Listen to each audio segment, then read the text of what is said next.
அனைவருக்கும் வணக்கம். Welcome to my channel. எல்லோரும் எப்படி இருக்கீங்க ஃப்ரெண்ட்ஸ்? நல்லா இருக்கீங்களா? இந்த வீடியோவில் ரொம்பவே ஈஸியாக ஒரு ஸ்வீட் ஸ்நாக்ஸ் எப்படி செய்கிறதுன்னு சொல்லி பார்க்கலாம்.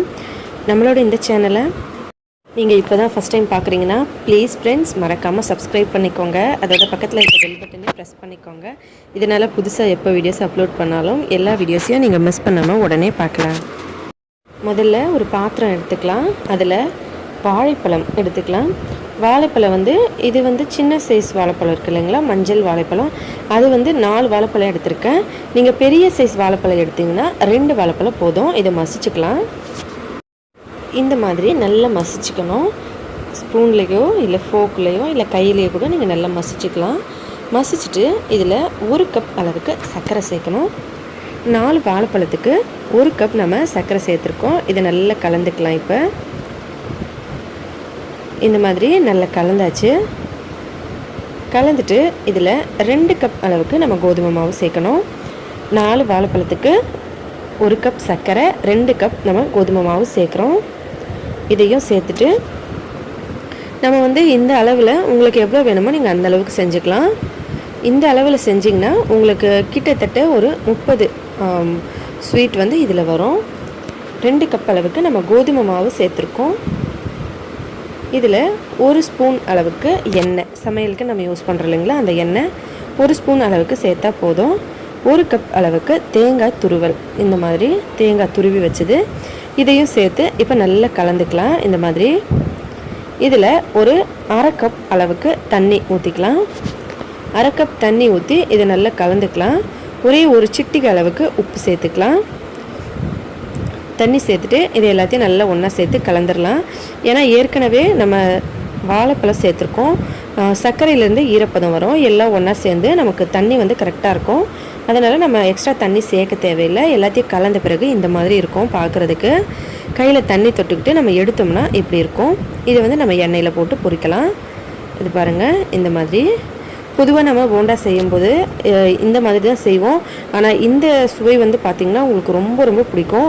செஞ்ச 1 நிமிஷத்துலேயே வீட்டில் எல்லோரும் சாப்பிட்டு காலி பண்ணிடுவாங்க. அவ்வளோ சூப்பராக இருக்கும். இப்போ இது ரெடியாக இருக்குது. அடுத்து ஒரு கடாயில் கொஞ்சம் எண்ணெய் நல்லா சூடு பண்ணிக்கலாம். எண்ணெய் நல்லா சூடான பிறகு நம்ம ரெடி பண்ணி வச்சுருக்க இந்த பால் இப்படி எடுத்து போட்டுக்கலாம். கையில் எடுத்து அப்படியே போட்டுடலாம். கொஞ்சம் மீடியமான ஸ்லோ ஃப்ளேமில் வச்சு நீங்கள் செய்யுங்க. எந்த ஸ்நாக்ஸோ ஸ்வீட்டோ நம்ம செஞ்சாலுமே கொஞ்சம் மீடியம் ஃப்ளேமில் வச்சு செஞ்சால் தான் நமக்கு உள்ளுக்குள்ளே நல்லா வெந்து வரும். இல்லைன்னா மேலே மட்டும் கலர் சேஞ்ச் ஆகிடும், ஆனால் உள்ளுக்குள்ளே வேகாது. அதனால் நீங்கள் எந்த ஸ்நாக்ஸு ஸ்வீட்டு இல்லை காரம் என்ன செஞ்சாலுமே மீடியமான ஃப்ளேமில் வச்சு எண்ணெய் பலகாரங்கள் செய்யுங்க. இந்த மாதிரி எவ்வளோ கடாயில் நமக்கு பிடிக்குமோ அந்த அளவுக்கு எல்லாத்தையும் நம்ம போட்டுடலாம். சின்ன சின்ன பால்ஸ் மாதிரி எல்லாத்தையும் போட்டுக்கலாம். நம்ம சாதாரணமாக போண்டா சாப்பிட்றத விட இது அதை விட ரொம்ப ரொம்ப சூப்பராக இருக்கும். ரொம்ப ரொம்ப பிடிக்கும் இந்த டேஸ்ட்டு. நீங்கள் ஒரு தடவை ட்ரை பண்ணி பார்த்தீங்கன்னா அடிக்கடி செய்வீங்க. கண்டிப்பாக ட்ரை பண்ணி பாருங்கள். எல்லாத்தையும் சேர்த்துட்டு இந்த மாதிரி ஒரு தடவை கலந்துக்கலாம். கலந்துட்டு இப்போ மீடியம் ஃப்ளேமில் வச்சு இதை நம்ம நல்லா வேக வைக்கலாம். எல்லா சைடும் நல்ல கோல்டு கலரில் வர வரைக்கும் ஒரு 3 நிமிஷம் இது நல்லா வேகட்டும். அதுக்கப்புறம் நம்ம இதை பார்க்கலாம். பாருங்கள், இது பாதி அளவுக்கு வெந்துருச்சு. ஆனால் இன்னும் முழுசாக வேகலை.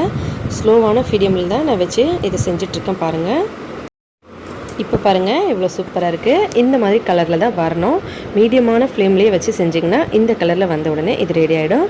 பாருங்கள் எவ்வளோ சூப்பராக இருக்குது பார்க்குறதுக்கு. எல்லாத்தையும் எடுத்துடலாம். இதே மாதிரி எல்லாத்தையும் நம்ம செஞ்சுக்கலாம்.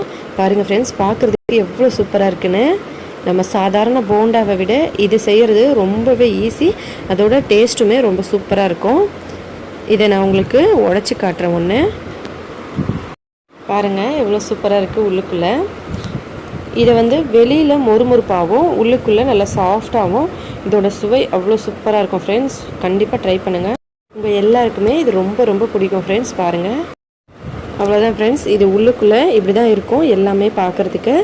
கண்டிப்பாக ட்ரை பண்ணி பார்த்துட்டு எப்படி இருந்ததுன்னு சொல்லுங்கள். இந்த மாதிரி புது வீடியோலாம் பார்க்குறதுக்கு நம்ம சேனலில் மறக்காமல் சப்ஸ்கிரைப் பண்ணிக்கோங்க. மேலும் இதே போல் இன்னும் பல இன்ட்ரெஸ்டிங்கான வீடியோஸ் எல்லாம் பார்க்குறதுக்காக வீடியோ பிடிச்சிருந்தால் லைக் பண்ணுங்கள், ஷேர் பண்ணுங்கள். ஹெல்த்தியான சமையலை வீட்டிலே சமைச்சு சாப்பிட்டு ஹெல்த்தியாகவும் சந்தோஷமாகவும் இருங்க. நன்றி, வணக்கம்.